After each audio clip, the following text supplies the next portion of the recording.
दोस्तों आज मैं आपसे बात करने वाला हूं एक ऐसे खाद्य पदार्थ के बारे में जो आपकी रसोई में हमेशा से पाया जाता रहा है, लेकिन हमें उसकी मेडिसिनल क्वालिटीज के बारे में पूरी जानकारी नहीं रही है। हिंदी भाषा में उसको लहसुन कहा जाता है और बॉटेनिकली इसे एलियम सटाइवम कहा जाता है। होम्योपैथी में इसे एलियम सटाइवम के नाम से ही यूज किया जाता है। होम्योपैथिक मेडिसिनल सिस्टम की ये एक बहुत ही ज्यादा इंपॉर्टेंट मेडिसिन है। इसके साथ ही आयुर्वेद में भी हजारों सालों से इसका उपयोग किया जाता रहा है। हमारे खाने में इसको शामिल करने का जो मुख्य कारण था वो यही था कि इसके अंदर इतनी अच्छी प्रॉपर्टीज पाई जाती हैं, मेडिसिनल प्रॉपर्टीज, कि हमारे शरीर में बहुत सारे रोगों से लड़ने में ये हमारी हेल्प करता है। तो आज मैं इन्हीं सारी मेडिसिनल प्रॉपर्टीज के बारे में आपको जानकारी देने वाला हूं कि लहसुन किस तरह से हमारे शरीर में जाकर विभिन्न प्रकार की बीमारियों से लड़ने में हमारी हेल्प करता है। तो चलिए दोस्तों शुरू करते हैं। सबसे पहले होम्योपैथी में यदि देखा जाए तो लहसुन का जो उपयोग किया जाता है वो हाई बीपी यदि किसी पेशेंट को है, यानी कि यदि उसका ब्लड प्रेशर बढ़ रहा है तो उस ब्लड प्रेशर को कम करने के लिए किया जाता है।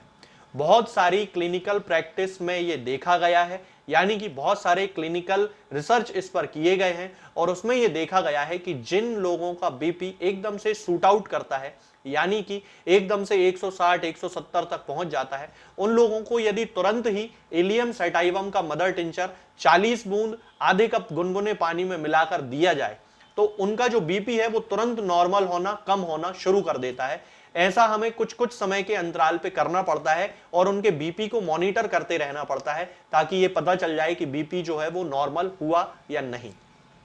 तो इस तरह होम्योपैथी में सबसे ज्यादा जो इसका उपयोग किया जाता है वो इसके बीपी के कम करने की जो खास प्रॉपर्टी होती है उसके लिए किया जाता है। इसके साथ ही यदि हम देखें तो जिन लोगों को कोलेस्ट्रॉल बहुत ज्यादा होता है, जिन लोगों के ब्लड में, ये उन लोगों के ब्लड में जाके कोलेस्ट्रॉल के लेवल को भी कम करता है। और VLDL जिसे कि वेरी लो डेंसिटी लाइपोप्रोटीन कहते हैं, यानी कि वो कोलेस्ट्रॉल जो कि हमारी धमनियों में जम जाता है, हमारी आर्टरीज में जम जाता है और हमें ब्लॉकेज की समस्या देता है, ये VLDL पे डायरेक्ट इफेक्ट लेके आता है और उसको ब्लड से खत्म करता है। तो लहसुन की ये भी एक बहुत अच्छी मेडिसिनल प्रॉपर्टी होती है कि ये ब्लड में कोलेस्ट्रॉल को खत्म करता है। इसके साथ ही यदि हम देखें कि कुछ समय पहले एक रिसर्च हुआ था कि जिन लोगों को डायबिटीज की प्रॉब्लम होती है उनमें ये ग्लूकोज के लेवल को कम करता है, ट्राइग्लिसराइड्स के लेवल को कम करता है और इसके साथ साथ ही उनकी इंसुलिन के प्रति जो संवेदनशीलता होती है उनमें ये बढ़ा देता है। तो यदि हम देखें तो इसका उपयोग डायबिटीज के पेशेंट्स में भी किया जा सकता है बहुत ही सक्सेस के साथ। बहुत सारे डॉक्टर्स जो आयुर्वेद में होते हैं वो लोग डायबिटीज के पेशेंट्स को लहसुन खाने की सलाह देते हैं, क्योंकि डायबिटीज हुआ, कोलेस्ट्रॉल हुआ, बीपी हुआ, ये सारी जो चीजें हैं ये हमारी लाइफस्टाइल से ओरिजिनेट होती हैं, यानी कि हमारी जीवन शैली में कुछ ऐसे, खान पान में कुछ ऐसे परिवर्तन आते हैं जिसके कारण ये बीमारियां होती हैं। तो यदि हम एक सामान्य खाने के रूप में लहसुन को अपने भोजन में शामिल करते हैं तो निश्चित रूप से हमें इन सारी बीमारियों से लड़ने में बहुत ही ज्यादा फायदा मिलता है।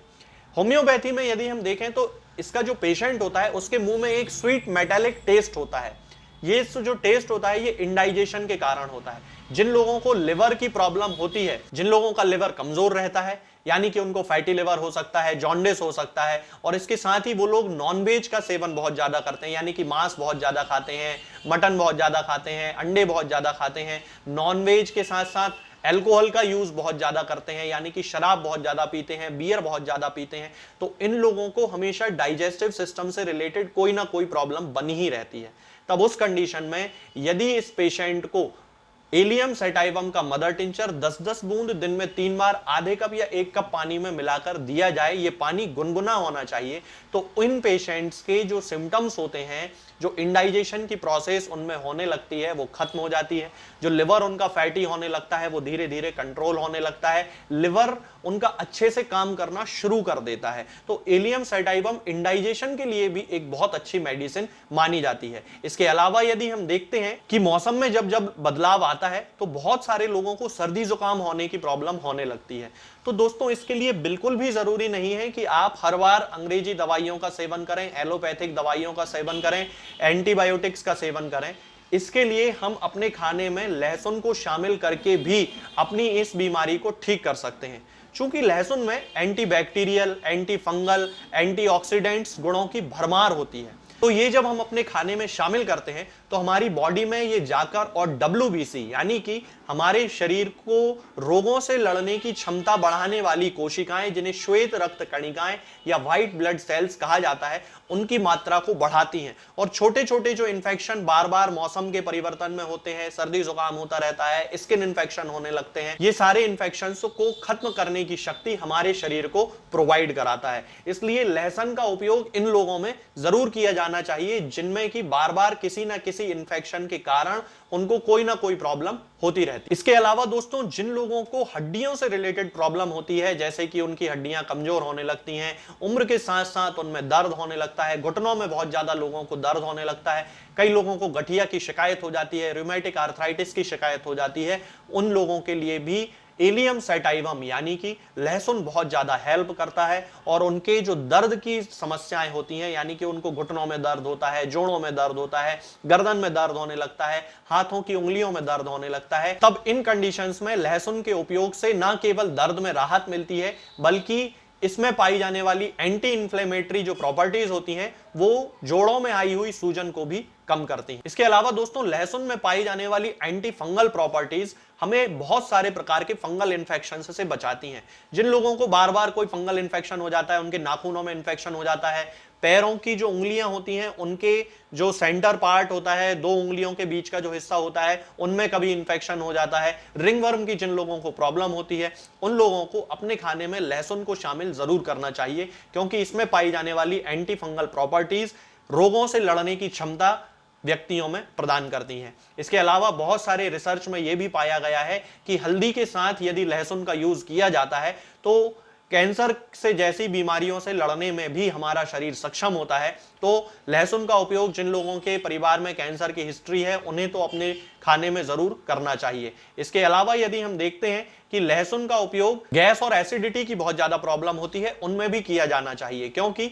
ये हमारे शरीर में, जैसा कि मैंने अभी आपको थोड़ी देर पहले बताया था, कि ये इंडाइजेशन को खत्म करता है। तो गैस और एसिडिटी से संबंधित जो प्रॉब्लम्स होती हैं, तो उनमें लहसुन मरीजों को बहुत ही ज्यादा राहत देता है। इसके अलावा दोस्तों, वे महिलाएं जिनमें बार बार योनि में संक्रमण हो जाता है, यानी कि वेजाइनल इन्फेक्शन उनको बहुत ज्यादा होता है, उन लोगों में एलियम सैटाइवम का मदर टिंचर 10-10 बूंद दिन में 3 बार आधे कप या 1 कप पानी में मिलाकर देना चाहिए। इससे उनके शरीर में उस इन्फेक्शन से लड़ने की जो पावर होती है वो डेवलप होने लगती है। क्योंकि जैसा कि मैंने आपको बताया कि इसमें बहुत सारी प्रॉपर्टीज पाई जाती हैं जो हमारी बॉडी में WBC को बढ़ाती हैं, इसलिए लहसुन का उपयोग इन महिलाओं में जरूर किया जाना चाहिए। इसके साथ ही यदि उन महिलाओं में ब्रेस्ट में स्वेलिंग आ जाती है, तब भी इसका उपयोग किया जा सकता है। इसके अलावा जिन लोगों को दोस्तों म्यूकस की बहुत ज्यादा प्रॉब्लम होती है, यानी कि उनको बहुत ज्यादा कफ बनता है, कफ निकलता रहता है, जब भी वो सांस लेते हैं तो सीने में घड़घड़ाहट की आवाज आती है, तब उस कंडीशन में एलियम सैटाइवम का मदर टिंचर 10-10 बूंद दिन में 3 बार आधे कप या 1 कप गुनगुने पानी में मिलाकर जरूर उपयोग करना चाहिए। ये उन्हें खांसी को खत्म करने में भी बहुत ज्यादा हेल्प करता है। तो दोस्तों, यही सारी मेडिसिनल प्रॉपर्टीज लहसुन को एक बहुत ही अच्छा सब्सटेंस बनाती हैं, एक खाद्य पदार्थ बनाती हैं, जिसके कारण बहुत सालों से हमारे खाने में इसका उपयोग किया जाता रहा है। तो यदि आपको इनमें से कोई भी बीमारी हो, आप अपने खाने में लहसुन का यूज करना शुरू कर सकते हैं, जिससे कि आपको हेल्प मिलेगी इन सारी बीमारियों को ठीक करने में और किसी भी प्रकार के इन्फेक्शन से लड़ने में। आज के लिए फिलहाल इतना ही। आगे के वीडियोस में मैं आपसे बात करूंगा कुछ नई बीमारियों के बारे में और उनकी होम्योपैथिक दवाओं के बारे में। तब तक के लिए जय हिंद, जय भारत। दोस्तों, होम्योपैथिक दवाओं को खाने का सबसे अच्छा तरीका होता है कि हम हमेशा खाली पेट इन दवाओं को खाएं। जिन दवाओं को दिन में केवल 1 बार खाना है, उन्हें सुबह खाली पेट खा लेना चाहिए। मुंह में अच्छे से कुल्ला करके, गार्गल्स करके मुंह को साफ कर लेना चाहिए और उसके बाद हमें होम्योपैथिक दवाई खा लेना चाहिए।